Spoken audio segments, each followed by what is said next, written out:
Ricky Rose, Set in Stone, the album of the year. Speaking to the true hip-hop lovers, never get caught up in the propaganda, go to the product. Rose putting the dope music out. That's who fight my battles. Don't never come to the table with premeditated hate. When I was a young hustler, I bought Tupac and Big. It was about the music, and that's what it's about now. You gotta remember, since day one, when I was doing $1 million the first week, I was doing 150. 20 years later, here we are. Because in one of the recent interviews, because you know I follow this stuff, people would notice that, oh, now Ross said, he said something like, well, I'm happy to have him win, don't want to see him lose. Facts. So is that a different place than when you were putting him on wax? What that was basically, behind the scenes, it's like people want to hear me say that I hate Drake. There's a conspiracy against me. No, it's not. You know, if you put out an amazing album, congratulations. If it's mid, it's mid. Future flop. He definitely needed Drake. Okay. You consider Ross a flop? Nah, not a flop, but he needed a Drake care package. He needed one track with Drake. He needed a stimulant package. And I'm flying economy, I bet I know who Rick I see. Ross is trying to jump ahead of a flop. I've never seen this before. There's lack of promotion, no proper single rollout. It's kind of a mess. Usually, you got Drake. There's no Drake on this. That line happened to come true crazy. He said I was aiding Ross's stream before Aiden Ross had ever streamed. Oh, yo, Ross's stream looked a little crazy this week, huh? Yeah, Ross's stream did look a little crazy.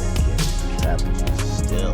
Yeah, Ross came out and like the numbers on streaming were mad low. Now I kind of like, that line kind of hits different because I think the entire album, I think a recent Drake song like did more than like his whole album in streams. Ross's album streams was notoriously low. Supposedly he did less than 10 Drake days. stands.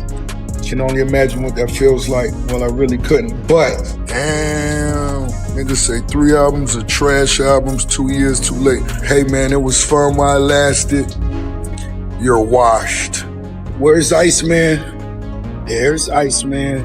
The Throat. I'm curious, as a fan of music, there's another artist that I'm a big fan also, just like yourself. And you've been having a little bit of back and forth with him, and in his last album. I don't do back and forth. There's no back and forth. It's just one. Any thoughts? Just one train on the track. Okay. Is that track stand stone? Can we expect to see one track? It's one train on the track. That's it. Yeah, and the train don't stop for nothing. We not letting the fuck up on you, nigga. You hopped in beef for no fucking reason, nigga. You inserted yourself when you had nothing to do with this shit. So let's break this down. Nigga, you did 1.8 in your first day, which equivalates to 1,220 albums sold. The biggest flop of them all, nigga. Into that, with Drake, dog, why can't y'all niggas make another motherfucking song, dog? Like, quit playing, dog. You gonna be the alley-hoop for the little Yami. You know I'm a donkey. Dog, I keep thinking that though, Rick. I'm like, man, why don't y'all niggas make a song? So I don't know what I don't know what happened to the point where y'all niggas not make a song. Drake ain't cool like that. Like,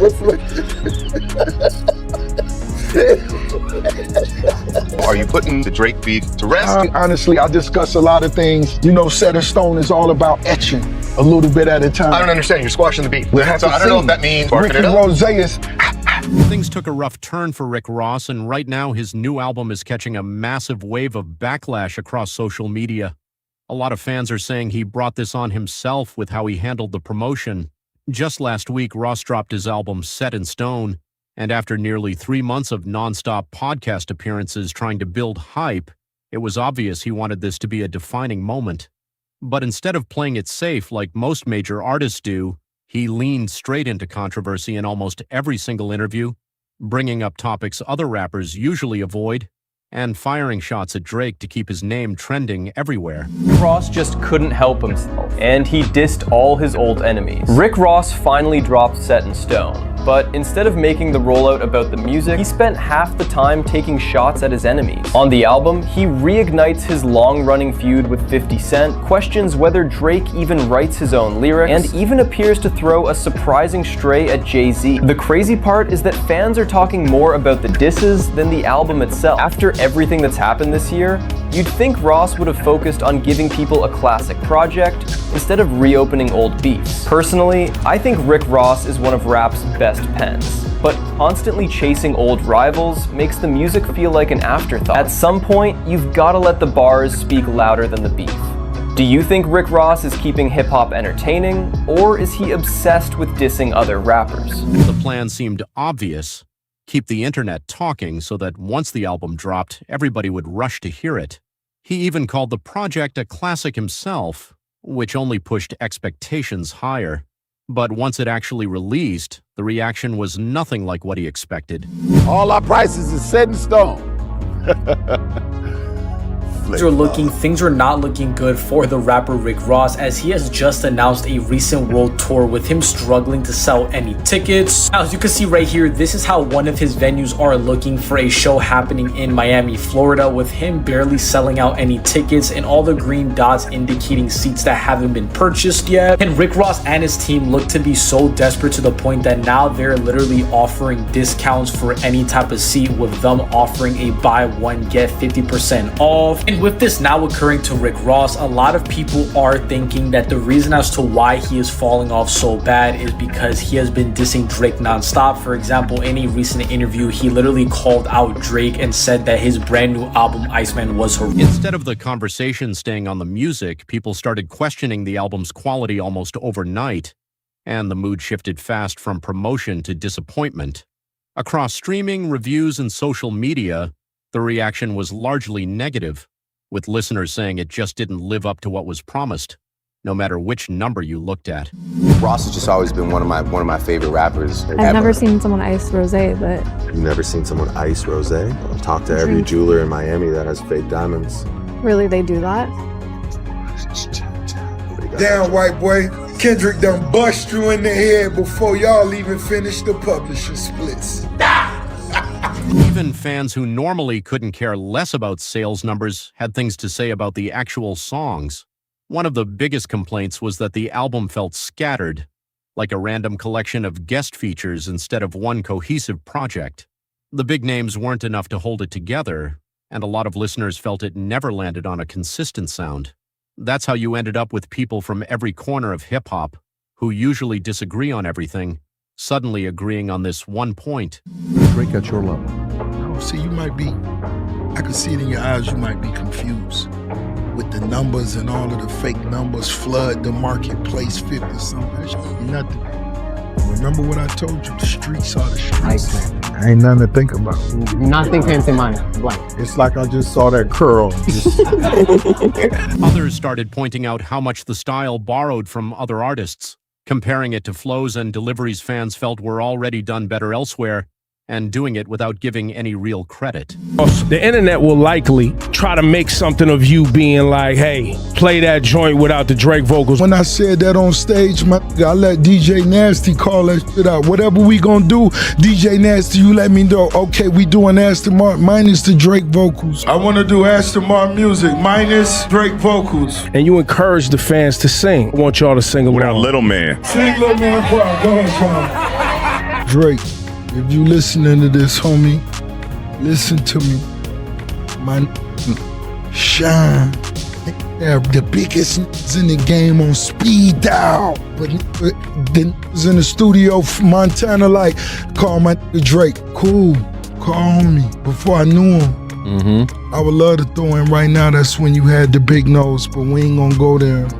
Shout out to Drake, man. That's not, you was doing good. This is the first time I'm gonna say this. Shout out to homie. Yeah, shout out to Drake. Scrolling through the reactions, it was clear the tone had turned overwhelmingly negative.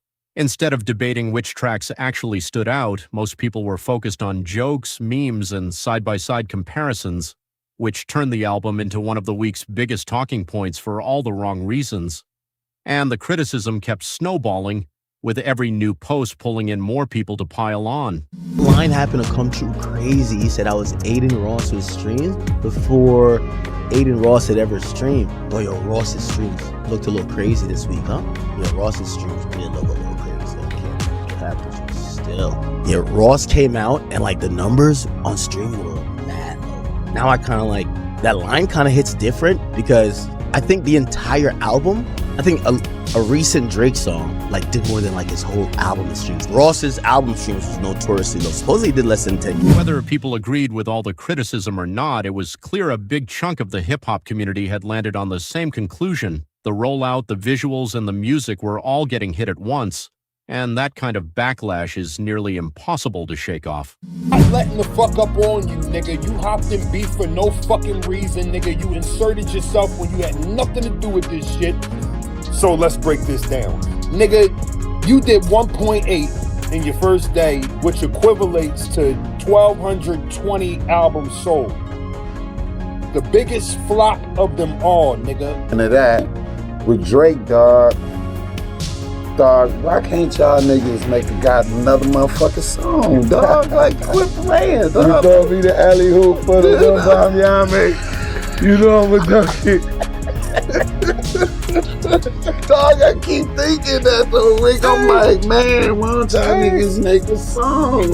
So I don't know what I don't know what happened to the point where y'all niggas hate not making songs. Drake ain't cool like that. Like,